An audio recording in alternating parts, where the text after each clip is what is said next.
Welcome to The Deep Dive, where we sift through the noise to bring you truly fascinating nuggets of knowledge. Today, we're cracking open something surprisingly familiar, that jar of honey sitting in your pantry. We often take it for granted, right? But after diving into a treasure trove of real-life stories shared by people from, well, all around the globe, I'm genuinely curious. Just how far do its benefits truly extend beyond sweetening our coffee?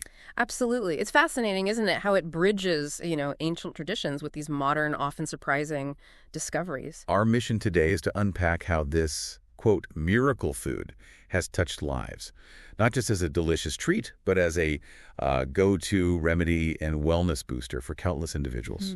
We'll explore everything from culinary delights to some truly astonishing health applications, all to help you become more well-informed about nature's liquid gold.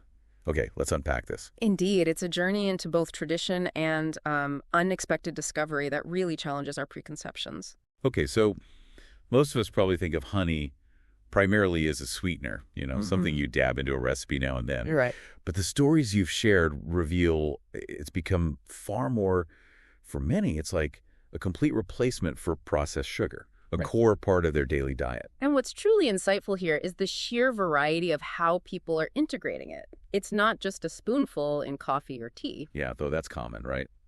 We heard from Douglas Woosley, Brendan Hagan, Amir Banu Azizi for coffee. And Hazelfine Townsend and Shirley Jackson for tea. But it's more fundamental. It's a dietary shift for many. And it goes way beyond just drinks. The culinary versatility is, well, it's incredible. People are baking with it. Like Hazelfine Townsend in cakes, Dorothy Boogie and Annie Woodham in bread and buns. Right, and cooking savory dishes too. Kathleen Ewings uses it for noodles with chicken. Oh, yeah. And Wilson has this impressive list. Barbecue pork, pecan pie, tiramisu, baklava. Even golden fried bananas get the honey treatment from Ed Trotter. It truly shows how it can elevate a dish, beyond just sweetness. And for everyday snacks and spreads, it's equally popular. Like Julius and Guyla Needham enjoys it on toast with butter. And a number of people, like Carl Melnick and Dennis Brady, pair it perfectly with peanut butter. Always a classic combo. Definitely. For lighter options, Charlotte Smart and Tammy Lou mix it into yogurt, and Heidi Osterhout and Steve add it to their oatmeal. And then there are those, like Nancy Wolfson, who just go straight for a spoonful from the jar. Can't blame them. Right. We even heard about some really unique culinary creations. Allison adds it to oatmeal with raisins, cinnamon, and milk.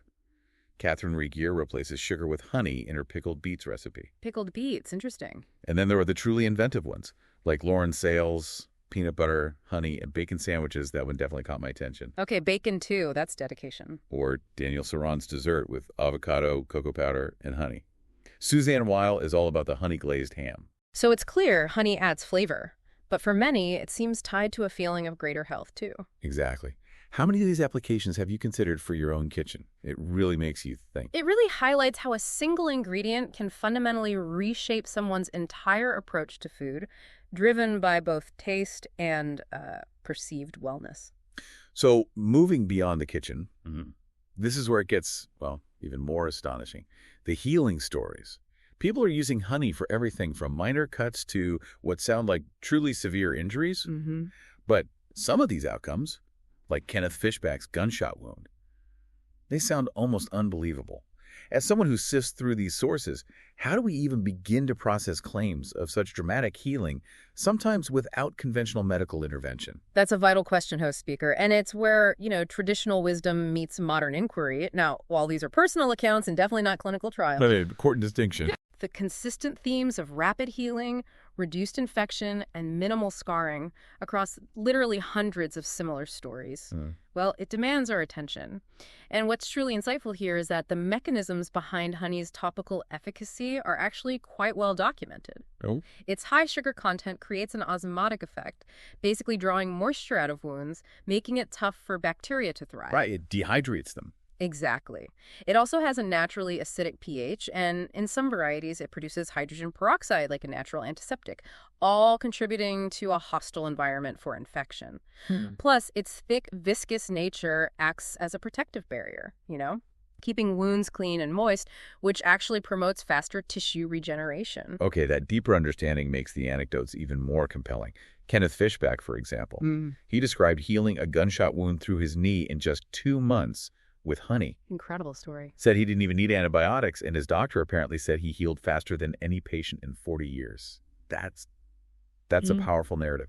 It really is, and it echoes so many others. Sylvia shared an incredible story about her son's third-degree burns on his stomach and chest. Oh, wow.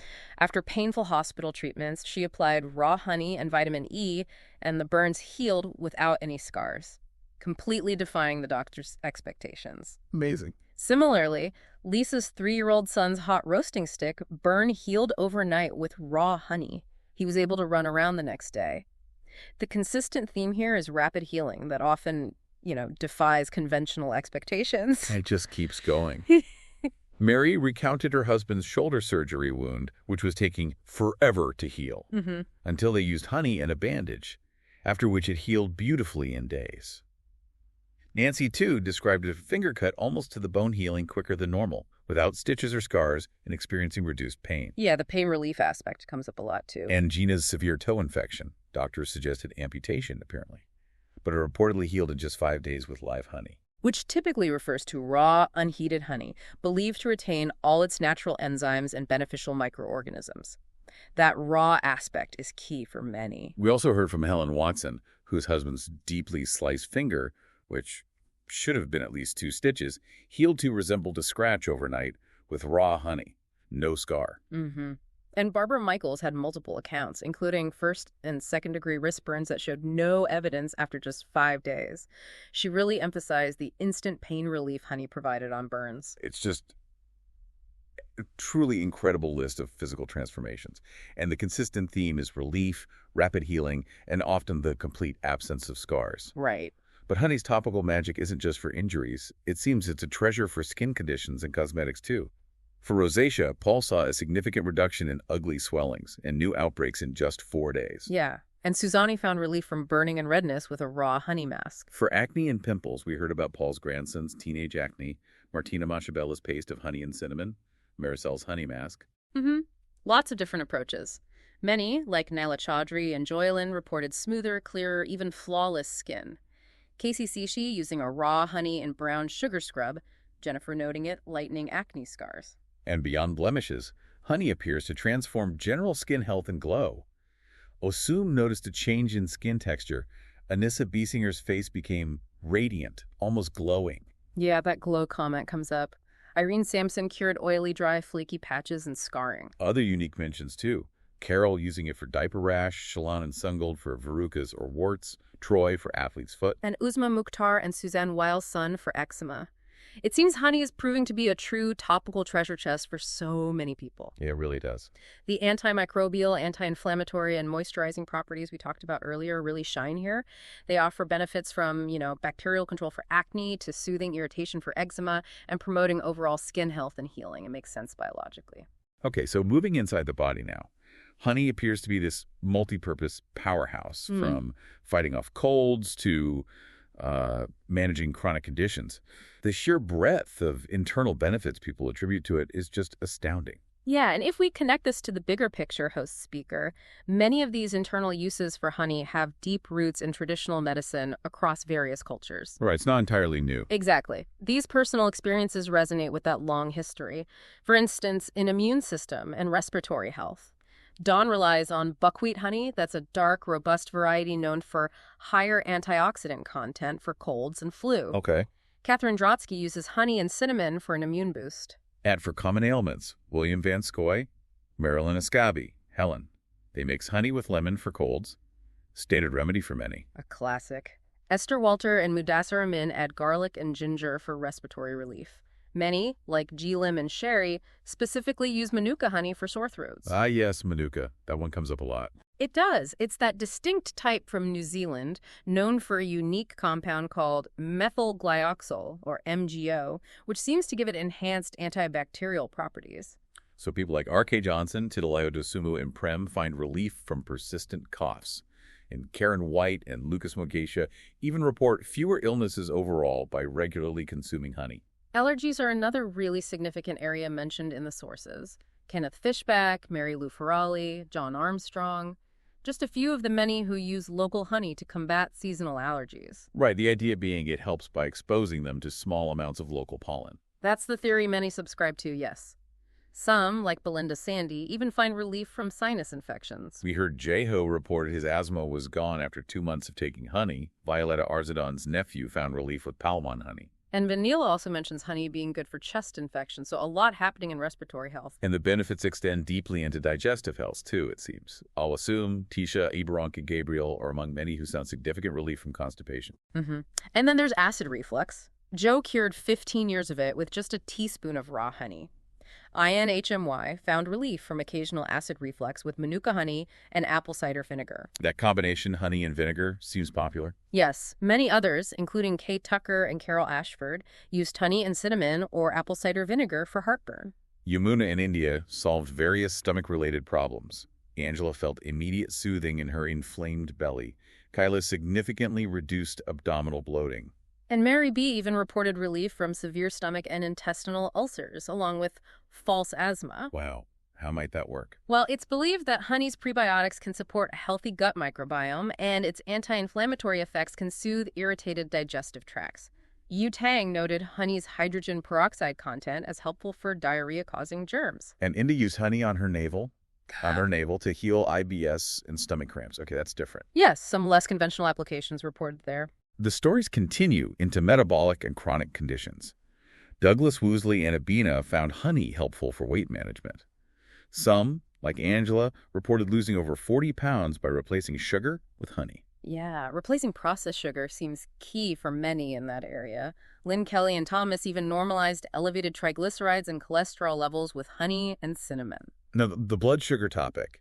This one feels sensitive, right? Yeah. Especially with diabetes. Extremely. And we need to be very clear here. We heard Tresham T, a diabetic for a decade, maintain constant blood sugar levels with pure honey. James Huggins was reclassified as pre-diabetic. Connie Griffith saw her diabetes levels drop dramatically with juicing and raw organic honey. Liz Kavumbura, also diabetic, uses honey as a sugar substitute, and her sugar levels reportedly decreased dramatically. Yes, but it's absolutely crucial to reiterate these are personal testimonies. Honey is still a sugar. Right. Especially for diabetics, careful consumption, and most importantly, consultation with healthcare professionals are always, always advised. We cannot stress that enough. Absolutely. Okay, for arthritis and joint pain, Nelson became pain-free for 7 months with honey and cinnamon. Maria Stacuti found less pain in her joints and muscles. Blood pressure also saw improvements reported. Lucky Chishiki reducing his frightening 450/90 BP to normal with honey, vinegar, and cinnamon. Sleep and energy levels, too.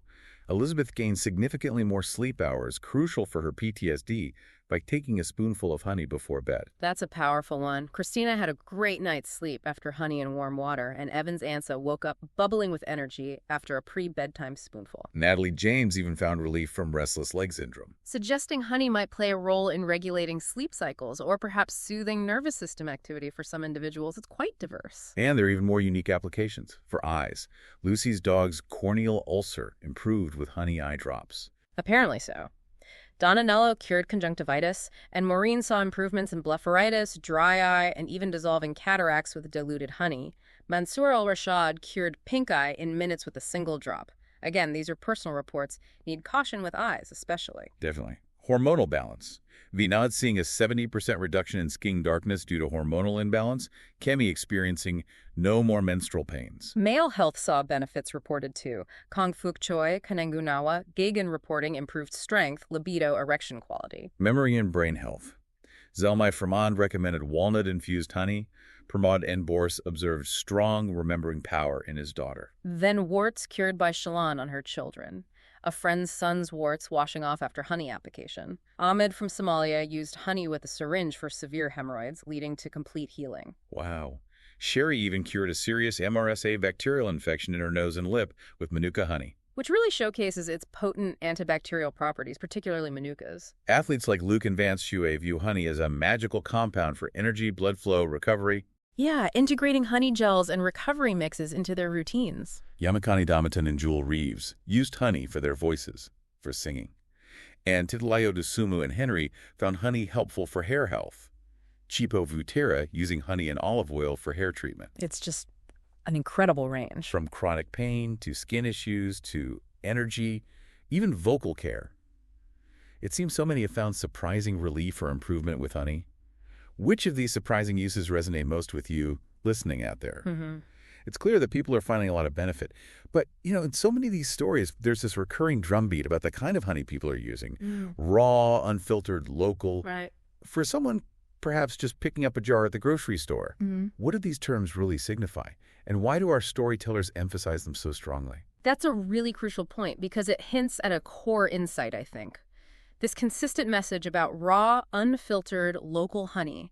It isn't just a preference. It seems rooted in the belief that the truly potent, beneficial compounds, things like enzymes, antioxidants, specific antibacterial agents like those in manuka or buckwheat honey, are best preserved in their natural, unprocessed state. Okay, so raw means? Raw basically means it hasn't been pasteurized, so heated to high temperatures or heavily filtered.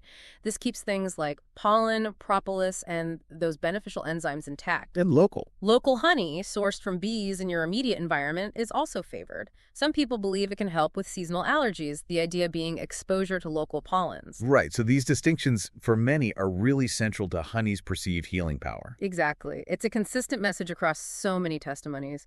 Ruth, a contributor, and Samudin, a longtime user, both advise finding a local beekeeper. Yeah, Samudin warns 99% of this stuff is not pure in stores. That really drives home the idea that quality and source are seen as paramount to effectiveness. Absolutely. And beyond just raw and local, specific types are highlighted, as we've discussed. Manuka honey, with its unique MGO compound, is repeatedly mentioned for serious issues like MRSA infections and acid reflux. And buckwheat honey, darker, higher antioxidants. Oh, a go-to for colds and flu for some people. Yeah. These specific varieties are often chosen for their perceived enhanced targeted benefits. It's really interesting how so many people connect the effectiveness of honey to its raw, local, unprocessed state, and how this echoes ancient beliefs. Kenneth Fishback even points out that 4,000-year-old honey from pyramids was found to still be edible, Incredible stability. showcasing its preservative qualities. And several users like Usman Razak and Catherine Drotsky explicitly cite the Quran, highlighting verses that describe honey as a healing for men and a sign for people who think. This connection suggests that for many, honey isn't just a substance, right? It's a product intrinsically linked to nature and tradition. Yeah. It's perceived to retain its most potent properties when minimally altered. The enduring edibility of ancient honey and its mention in religious texts lend this powerful historical and spiritual weight to its perceived benefits, reinforcing that belief in its miracle food status when sourced authentically. So we've journeyed through an incredible landscape of personal stories today, revealing honey's perceived power far, far beyond the breakfast table. From rapidly healing severe burns and seemingly intractable wounds to alleviating chronic conditions like arthritis, acid reflux, and even some aspects of diabetes, again, with that important caveat. Always the caveat with diabetes, yes. These are personal testimonies. Honey is still a sugar. Right. But the accounts paint this picture of a truly versatile and, for many, beneficial natural food. And for so many of those people, the key lies in seeking out that raw, local, unadulterated honey, often with a reverence rooted in tradition and ancient wisdom.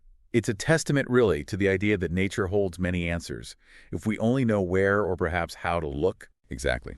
So given this consistent thread of relief and healing woven through centuries of anecdotal use and highlighted in these diverse personal accounts we've discussed, it makes you wonder, doesn't it? What other simple, natural gifts from our environment might we be overlooking in our modern quest for wellness? Yeah. And how might combining this ancient wisdom with contemporary curiosity unlock even more profound aha moments for our health? A thought worth savoring, I'd say, much like a spoonful of pure golden honey.